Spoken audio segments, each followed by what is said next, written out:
Hello everyone, welcome back to our channel Future study.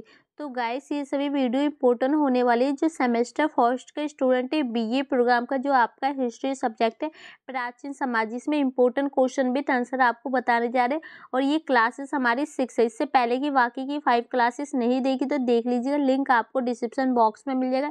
ये सभी important video है, क्योंकि जो 90% चांस होते हैं आपके पेपर में क्वेश्चन आने के, वही क्वेश्चन यहाँ पर लिए जाते हैं। तो आपको सब्जेक्ट पता चल गया। टेलीग्राम व्हाट्सएप ग्रुप ज्वाइन है तो हो जाएगा, लिंक आपको डिस्क्रिप्शन बॉक्स में मिल जाएगा। तो क्वेश्चन देखिए इस वीडियो में, जो आपका यूनिट 3 है उसके इंपॉर्टेंट क्वेश्चन लिए यहाँ पर। देखिए, हड़प्पा सभ्यता का उदय एवं पतन का कारण। तो इसका जो उदय कैसे हुआ, इसका पतन कैसे हुआ, आपको बताना है। और एक चीज और, हड़प्पा सभ्यता की जगह आपकी जो सिंधु घाटी की सभ्यता भी लिख के आ सकता है, क्योंकि हड़प्पा सभ्यता और सिंधु घाटी सभ्यता दोनों एक ही है। तो क्वेश्चन समझ में आ गया, आंसर देखते हैं। सिंधु घाटी सभ्यता 3300 ईसा पूर्व से 1700 ईसा पूर्व तक की विश्व की सबसे पुरानी नदी घाटी सभ्यताओं में से एक है। तो जो आपको पता है, जो सिंधु घाटी सभ्यता कह सकते हो या हड़प्पा सभ्यता, जो 3300 से 1700 के जो बीच में जो विश्व की सबसे पुरानी नदी घाटी होती है ना, उसकी सभ्यता मानी जाती है। ठीक है। और इसमें आपको ये भी पता है कि जो ये सभ्यता है ना, कम से कम 8000 वर्ष पुरानी है। 8000 वर्ष ये पुरानी सभ्यता है, सिंधु सभ्यता है। इसी तरह इसे हड़प्पा साहित्य सभ्यता और सिंधु सांस्कृतिक सभ्यता भी कहा जाता है। और इसे हड़प्पा सभ्यता भी और जो सिंधु सांस्कृतिक सभ्यता के नाम से भी जाना जाता है। इसको 2 नामों से, ठीक है। यह सिंध और हकरा प्राचीन संस्कृति के तट पर विकसित है। तो आपको पता चला ये कहाँ पर विकसित है। जो प्राचीन संस्कृति होती है वहाँ के तट पर ये विकसित है। मोहनजोदड़ो, कालीबंगा, लोथल, धोलावीर, रखीगढ़ी और हड़प्पा इसके सबसे महत्वपूर्ण केंद्र है। तो जो आपको सिंधु सभ्यता के जो महत्वपूर्ण केंद्र के नाम है, तो यहाँ पर लिखे, जो अभी हमने आपको बताया, मोहनजोदड़ो हो गई, हड़प्पा, लोथल, ये सब उसके केंद्र है। दिसंबर 2014 में जो इसमें सिंधु घाटी सभ्यता का अब तक का सबसे पुराना शहर माना जाता है। तो जो दिसंबर 2014 में ये बताया गया ना, इस शहर को सबसे पुराना शहर सिंधु घाटी की सभ्यता के लिए माना जाता है। ठीक है। मोहनजोदड़ो सिंधी शब्द है। जो मोहनजोदड़ो है वो सिंधी शब्द है, जिसका अर्थ है बेकार का टीला। तो आपको यहाँ समझ में आ गया। ये परिचय में आपको लिखना है। अब देखिए, जो हड़प्पा सभ्यता का विस्तार, विस्तार मतलब उसका विकास कैसे हुआ, उसकी उत्पत्ति कैसे हुई। तो देखिए यहाँ पॉइंट लिखे। हड़प्पा सभ्यता एक नगर एजेंसी थी, जिसमें निश्चित संकेतों और लक्षणों में 7 विभिन्नताएं देखी गई। तो जो आपको पता चला, हड़प्पा संस्कृति क्या थी, तो एक एजेंसी के रूप में, नगर एजेंसी जिसे शहर भी कह सकते हो, वो थी। उसमें जो अलग अलग विभिन्नताएं देखी जाती थी, 7 अलग अलग लक्षण देखे जाते थे।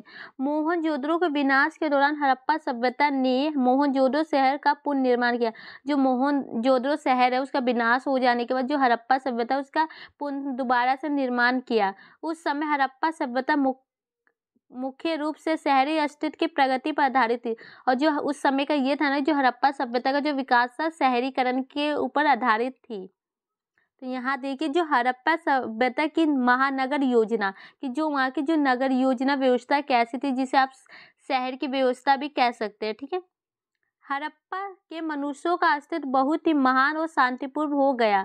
तो जो हड़प्पा के जो मनुष्य वहाँ के रहते थे, वो एकदम महान थे और एकदम शांतिपूर्ण रहते थे, लड़ाई झगड़े से दूर रहते थे।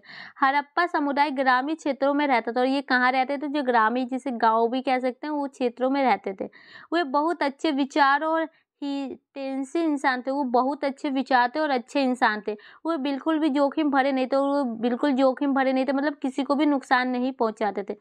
बड़े शहरों के अंदर घर जिसमें मनुष्य रहते थे, और जो बड़े बड़े शहरों में घर बने रहते थे जिसमें मनुष्य रहते थे, ठीक है। और उसके जो सभी 4 फुट लंबा और 20 फुट चौड़ा उनके कमरे बनाए जाते थे। उनके भवनों में कमरे के घर शामिल, और जो भवन होते थे उसमें जो कमरे होते थे घर के रूप में शामिल किए जाते थे।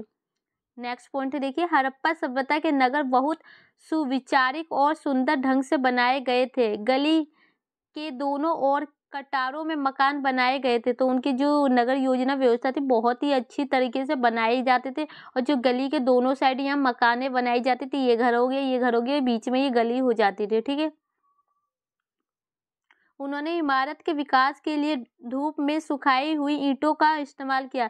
और उन्होंने घर बनाने के लिए किसका इस्तेमाल किया, जो ईंट होती है उसे धूप में सुखा के उसका इस्तेमाल किया गया। गलियों में कुछ मकान भी बने गए थे, जो गलियां होती है उसके अंदर भी कुछ मकानें बनाई गई थी। अमीर इंसान बड़े घरों में रहते थे और जो अमीर होते थे बड़े घरों में रहते, उसके पास कोई कई कमरे वाले घर थे। मुख्य रूप से बुरे बुरे इंसान छोटे घरों झोपड़ियों में रहते थे। तो जो हड़प्पा सभ्यता के अमीर लोग थे वो बहुत सारे घरों में रहते थे, उसमें घर में बहुत सारे कमरे थे। और जो वहाँ के जो मुख्य रूप से जो इंसान छोटे घरों में रहते थे ना, उन्हें क्या बुरे इंसान के रूप में जाना जाता था, जो झोपड़ियों में रहते थे। ठीक है। हड़प्पा के किले में 6 हौज देखे गए हैं थे, जो एक ईंट के चबूतरे पर पंक्तियों में खड़े हैं। तो जो हड़प्पा शहर में हौज किसे कहते हैं, जो कुएं होते हैं वो उसको कहते हैं, जो 6 बनाए गए थे, एक चबूतरे के टाइप से ईंटों से बनाया जाता है। जनता जनता के लिए मोहनजोदड़ो का उपयोग करके स्नानागार की खोज की गई। तो जो जनता है, जो लोग होते हैं, मोहनजोदड़ो का उपयोग करके ये जो स्नानागार मतलब जो नहाने की व्यवस्था होती है उसकी खोज की गई थी। यह सिंधु सभ्यता की प्रमुख विशेषताओं में से एक है, में बदल गया। जो ये सबसे महत्वपूर्ण इसकी विशेषता है क्या, स्नानागार सिंधु सभ्यता की। हड़प्पा सभ्यता के शहरों के अंदर घरों के निर्माण के लिए धूप में सुखाई गई ईंटों का बड़े पैमाने पर उपयोग किया गया था। और जो घरों के निर्माण के लिए जो धूप में सुखाई जाती थी, पक्की ईंटें होती थी, उसके द्वारा घर बनाए गए थे। शहर में मंदिरों के निर्माण के लिए कई ईंटों और मिट्टी का इस्तेमाल किया गया। जल निकासी से बचने के लिए उन्हें जलसालों का निर्माण किया गया और उसमें मिट्टी का इस्तेमाल किया गया। तो जो शहर में मंदिर होते हैं उसके निर्माण के लिए भी ईंटों की जरूरत पड़ी, और उसके साथ साथ जो जल निकासी मतलब जो नाली व्यवस्था की जाती है उसके में भी इस्तेमाल के लिए जो ईंटों की जरूरत पड़ी थी। ठीक है। बौद्ध धर्म के मनुष्यों के लिए स्नानघरों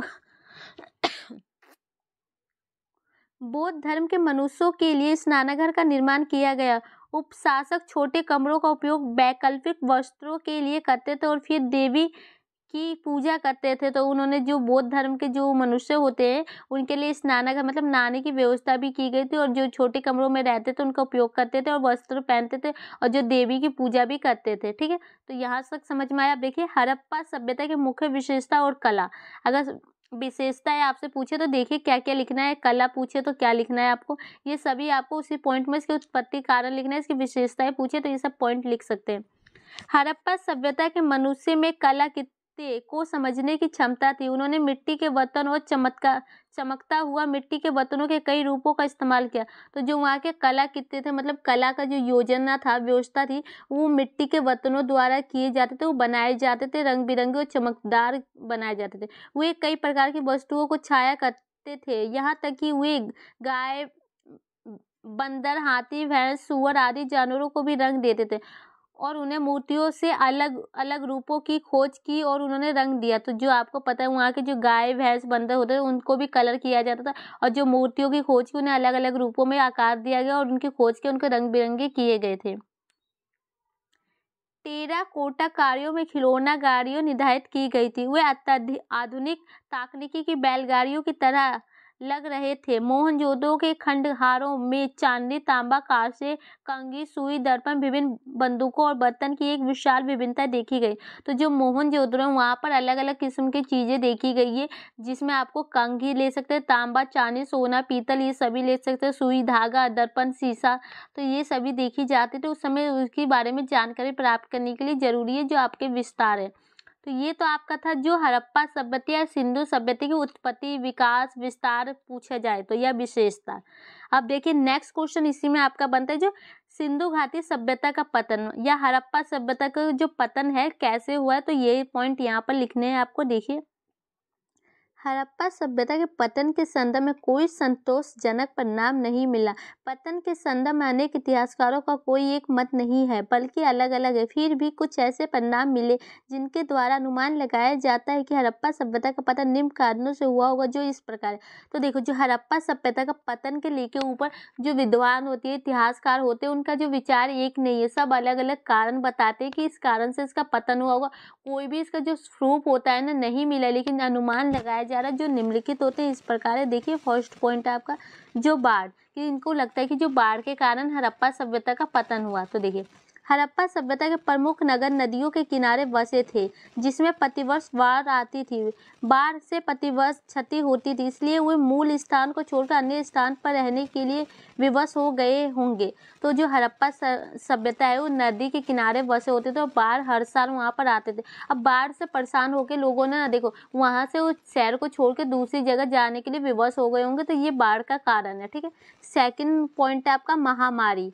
मोहनजोदड़ो से प्राप्त नल कंकालों का प्रशिक्षण के पश्चात ये निष्कर्ष निकलता है कि हड़प्पा निवासी मलेरिया महामारी जैसे अनेक प्राकृतिक आपदाओं के शिकार हुए होंगे। इन बीमारियों के कारण ही अनेक जीवन का अंत हो गया होगा, जिसके फलस्वरूप हड़प्पा सभ्यता का पतन हो गया होगा। तो सेकंड पॉइंट में आपको महामारी मतलब जो मोहनजोदड़ो है वहाँ के जो वो कहते हैं जो मर जाते हैं उनके जो कंकाल होते हैं उनका प्रशिक्षण किया गया, जैसे वैज्ञानिक तौर पर किया जाता है। उनसे यह अनुमान लगाया जा रहा है कि उन्हें मलेरिया जैसी कोई बीमारी थी जिसके कारण सभी लोग जो प्राकृतिक आपदाएं होती है उसके कारण उनका विनाश हो गया और उनको ये हड़प्पा सभ्यता एकदम से खत्म हो गई है। ठीक है, थर्ड पॉइंट आपका बाह्य आक्रमण। पुरातात्विक स्रोतों से ज्ञात होता है कि हड़प्पा निवासियों पर बाहरी आक्रमण हुए होंगे, वहां के लोगों की हत्या कर दी होगी, जिसके कारण इस सभ्यता का पतन हो गया होगा। तो बाहर के जो लोग आके हड़प्पा सभ्यता में रहे और उनका पतन कर दिए, उन हड़प्पा के निवासियों को उन्होंने मार दिया तो उनका पतन हो गया। ठीक है, फोर्थ पॉइंट है जलवायु परिवर्तन। प्रारंभ में हड़प्पा सभ्यता के क्षेत्र में काफी बारिश होती थी और घने जंगल भी थे। बाद में जंगलों को काट गया और जिससे जलवायु परिवर्तन हुआ होगा और नदियां सूख गई होगी, जिससे इस सभ्यता का पतन हो गया होगा। तो आपको पता है जलवायु परिवर्तन मतलब कि जो हड़प्पा सभ्यता का जो क्षेत्र ना वहाँ पर काफ़ी ज़्यादा जो बारिश होती थी और घर जंगल भी थे और जंगल जैसे जैसे कटते रह गए तो जलवायु जो परिवर्तन हुआ, जिसके कारण ये हुआ कि जो नदी के पानी सूख जाते हैं और पानी की कमी होने के कारण जो हड़प्पा सभ्यता का जो पतन हो गया। जो आपका फिफ्थ पॉइंट है संसाधनों का अतिशय उपभोग। एक आधुनिक मत यह है कि इस सभ्यता ने अपने संसाधनों का ज़्यादा से ज़्यादा व्यय कर डाला, जिससे उनकी जीवन शक्ति नष्ट हो गई। यह एक आकर्षण परिकल्पना है, परंतु इसकी जांच के लिए विशेष अनुसाधन की आवश्यकता है। तो आपको पता है जो ये एक अनुमान लगाया जा रहा है कि उनका अकॉर्डिंग बताया जा रहा है कि जो वहाँ के संसाधन का उन्होंने ज़्यादा से ज़्यादा प्रयोग किया, जो आने वाली पीढ़ी के लिए नहीं बचा, जिसके कारण हड़प्पा सभ्यता का जो पतन हो गया। तो फाइनली इस क्वेश्चन का आंसर यहाँ पर कंप्लीट हो गया। तो वीडियो अच्छी लगे तो लाइक से जरूर कीजिएगा। इससे पहले की बाकी की सभी क्लासेस देख लीजिएगा, ये हमारी क्लासेस 6 है, तो उन वीडियो को आप देख के पेपर से पहले जरूर जाइएगा। तो वीडियो को शेयर कीजिए। Thank you.